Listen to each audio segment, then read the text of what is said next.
What if I told you that you could use AI to write your research paper without getting flagged for AI-generated content?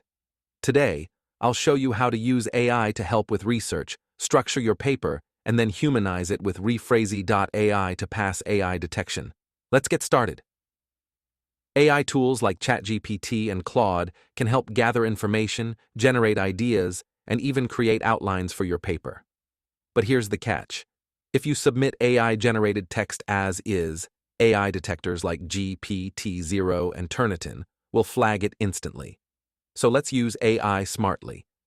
Even with edits, AI detectors can still flag AI-assisted writing.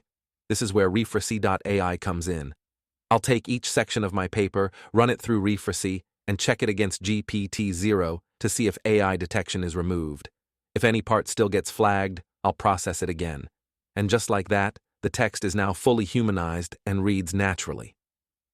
Now for the ultimate test, Turnitin's AI detector. If your goal is to publish your research paper, this is the check that really matters. Before humanizing, the paper was flagged.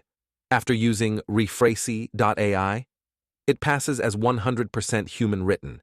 With this method, you can safely use AI to streamline your research while ensuring your final paper remains authentic and undetectable.